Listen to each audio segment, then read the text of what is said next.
Hey guys, thanks for tuning in. Got a video I want to put out today on just what I think is probably the best call you can have in the deer woods. Before I get started on that though, I got me a Mamoo's Camp Kitchen. Paul Murray was a chef and a hunter, just like the rest of us. But the freeze-dried meals just wasn't cutting it for him. No flavor. So he decided he would start a company and freeze-dry some meals. He's knocked it out of the park. You know, back when I was small, hunting, fishing with my dad, or even with my son, hunting and fishing with me, you always would cook something or eat a meal, a snack, or whatever it may be while you're out there in the woods, in the outdoors. You think, boy, it tastes so good because you're really hungry, so it's good.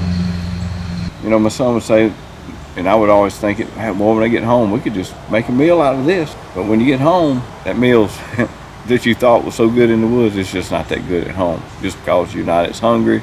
And a lot of it is just a presentation of where you are and atmosphere of where you are. It just makes things better. But I can tell you, Paul's meals are good enough to eat at home. So whether you're a hunter, fisherman, you know, you're just a prepper, prepping for these storms. We just had the storm come up through the Georgia and the Carolinas, devastated Carolina, and you want to prep for that, this will get you through. This is good stuff. So anyway, I got a discount code for you, LHFL10, all caps. I got it here. So go to the website, order some, support him. It helps me out here for my channel, and you will not be disappointed. Anyway, on to today's video, what it's about. You know, you always see these hunters, professionals, YouTube masters, whatever they do, some well-known. I always want to stop these deer for a shot.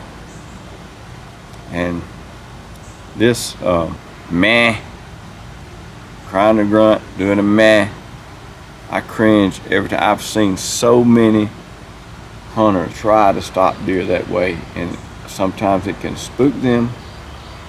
A lot of times they just don't stop. I look at it like this.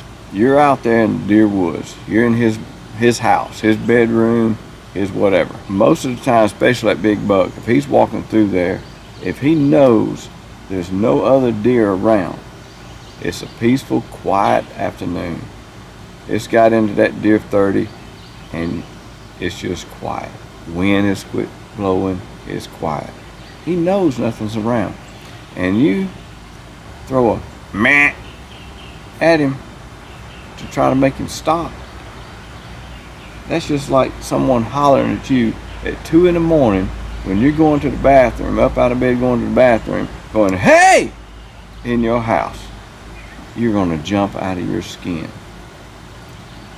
But there's one thing you do, and I have never had it spook a deer.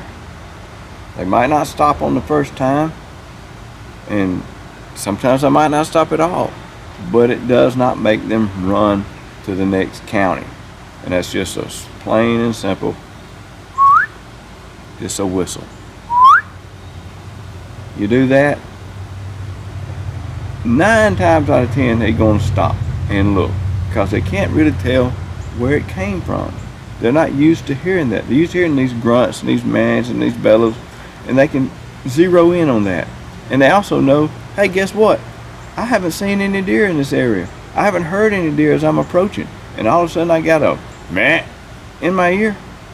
It doesn't work. Speaking of ears, I got something in my ear. So give a good whistle. And I promise you, I got some examples here and some videos on some hunts. It might not work every time. Sometimes you have to ramp it up. And sometimes I do go to a grunt or whatever. I even got some here where I head into just a holla, hey, but you ramp it up. You know what the deer and the mannerism of the deer, the behavior of the deer, to know what to do, and let him tell you what to do. But here we go. We're gonna start here. It's just a doe. She's approaching. I whistle, but she stops behind these trees. And I adjust the camera because I know my next shot's gonna be over. But then I draw on her, and I whistle again, and then she stops. She doesn't know, she's looking. My shot's a little forward, but she didn't go 40, 50 yards and fell over. That's what I'm saying, just something like that. Just little whistles. They will stop, they will lock up, they will look. And here's another one that came in, just another doe.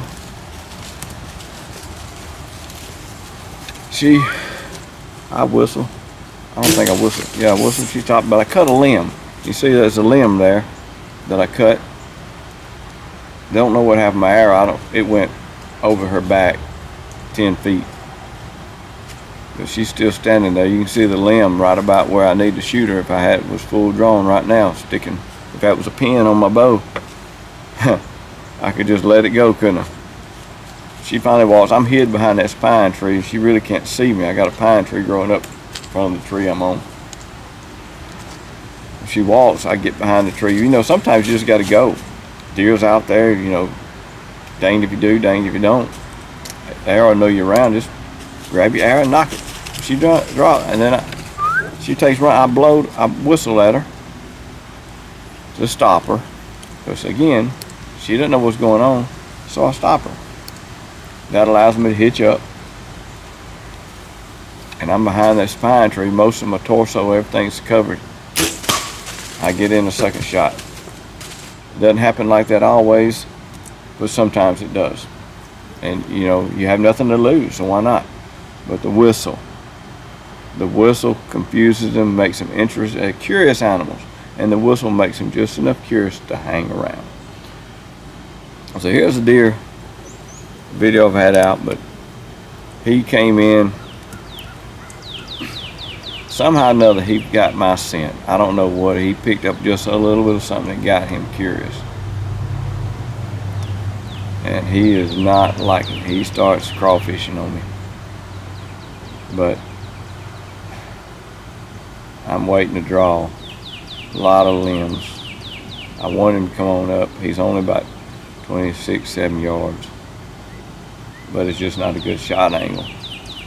But I say, well, he's going to turn the lead, and I've got to be drawn and stop him. But I firmly believe that this deer had been around me an hour, locked down with the doe. He knew there was no other deer around. I did not want to grunt to him because I really was afraid I would spook him. So the only option I knew how to do was whistle just to make him hesitate. So he's here, he's locked up, he don't know what to do, but the doe's already walked past me. And then I whistle. But as I whistle, I realized I didn't have a good anchor. I was twisted up and had to pull in. I got lucky. Sometimes they make a good catch. I shot a little high, but hey, he made a good catch.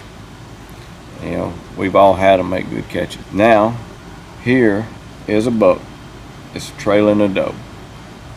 He's already tending her. She's just walking through the woods. He's following along behind her. He's not thinking about nothing in the world but her.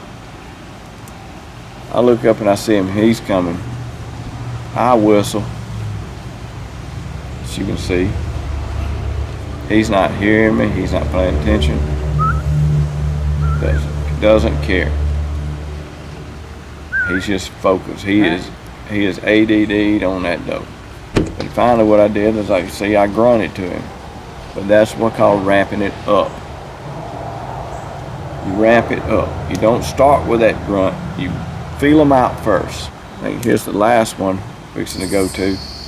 This deer, it's early in the season. He coming out on the field. I whistle. Hey! You see, I finally had to just holler at him. I shot a mile over his back.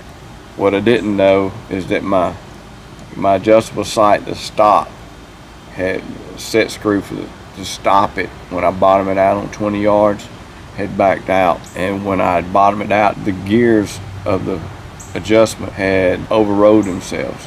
It was out of time. And when it was bottoming out at like 10 yards. As I looked at my pointer, it looked like it was 10, but basically when I rolled it up to about 25 yards where he was, I was about 20 yards hotter than the one I needed. I shot a mile over his back. Wish I could have that one back. That's a nice deer for Alabama. But get away from that, man. If you can't whistle, learn how to whistle. You know, there's times when you need to grunt, but there's never something I try to do first. I've even had that whistle years ago before I was videoing. I've had a little buck come in one morning, and I went to draw on him, and I don't know what he heard at 6 cents. He turned and run. Well, I whistled at him. He stopped at about 40, 45 yards. I thought, well, what's he going to do? Because I had whistled his curiosity up, he turned around and walked right back up within 20 yards looking for that whistle. That time I drew on him when he was way off, and I let him walk into my shot lane. Somebody shooting doves. Walked into my shooting lane, and I got him. But you never know. But, you know, one thing you ever say in the deer woods, you know, you don't ever use never and always. I've never had one really spook from that whistle. I've seen dozens of them spook when people were grunting and man, and especially when the woods are quiet. I think if you can't whistle, learn how to whistle and use that whistle. Just practice on it when deer are coming through you're not going to shoot. Throw a whistle at them. They won't. Watch them. Watch how they react. They'll look and go back to doing what they're doing and never think you're around. They don't tie that into danger at all. But I see so many. I've seen some very prominent YouTubers. I don't want to call them out. I'm sure y'all seen them of deer, nice deer, and I will guarantee you, if I had been in their shoes, I would have got the shot off. Would have gotten the shot off. Who knows whether I'd have hit the animal? That's to be said. But I would have gotten the shot off with a whistle. Anyway, thanks for watching. I hope this helps y'all. Put this in your bank. Put this in your, you know, your tools to get things done. Like and subscribe. Go to Mamoo's Kitchen. Get you some free dries meal. They've even got jet boils. So you can get everything you need to have you a good meal while you're off in the great outdoors. Thanks for watching, and see y'all on the next one.